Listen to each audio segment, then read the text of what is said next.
সভাপতিত্ব করবেন বাংলাদেশ জাতীয়তাবাদী কৃষক দল ফুলগাজী উপজেলা শাখার সংগ্রামী সভাপতি জনাব আবু আহমদ আবু মেম্বারের নাম আমি ঘোষণা করছি। ধন্যবাদ। এখানে উপস্থিত রয়েছেন আজকের এই অনুষ্ঠানে বাংলাদেশ জাতীয়তাবাদী দল বিএনপি আজকের এই কৃষক দলের কমিটি ঘোষণা কল্পের আজকের এই অনুষ্ঠানে প্রধান অতিথি হিসেবে উপস্থিত রয়েছেন বাংলাদেশ জাতীয়তাবাদী দল বিএনপি ফুলগাজী উপজেলা শাখার সংগ্রামী আহ্বায়ক 90 স্বৈরাচার বিরোধী আন্দোলনের অন্যতম নেতা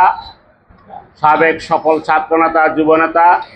ফুলগাজী উপজেলা বিএনপির সংগ্রামী আহ্বায়ক ফুলগাজী সরকারি কলেজ ছাত্র সংসদের সাবেক ভিপি জনাব ফখরুল আলম স্বপন ভাই। বিশেষ অতিথি হিসেবে উপস্থিত রয়েছেন বাংলাদেশ জাতীয়তাবাদী দল বিএনপি ফুলগাজী সদর ইউনিয়ন শাখার সভাপতি জনাব মনির আহমদ মনির ভাই। অতিথি হিসেবে উপস্থিত রয়েছেন বাংলাদেশ জাতীয়তাবাদী কৃষক দল ফুলগাজী উপজেলা শাখার সাধারণ সম্পাদক আলাউদ্দিন রিয়াজ, বাংলাদেশ জাতীয়তাবাদী কৃষক দল ফুলগাজী উপজেলা শাখার সাংগঠনিক সম্পাদক মোহাম্মদ হানিফ, বাংলাদেশ জাতীয়তাবাদী কৃষক দল ফুলগাজী উপজেলা শাখার সিনিয়র সহসভাপতি মোহাম্মদ এসাক ভুঁইয়া,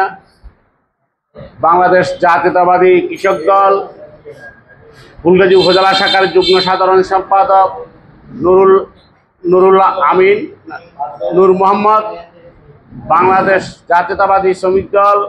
ফুলগাজী উপজেলা শাখার ভারপ্রাপ্ত সভাপতি জয়নাল আবদিন, বাংলাদেশ জাতীয়তাবাদী দল বিএনপি ফুলগাজী সদর ইউনিয়ন শাখার সাংগঠনিক সম্পাদক জহিরুদ্দিন সহ অনেক নেতৃবৃন্দ বক্তব্য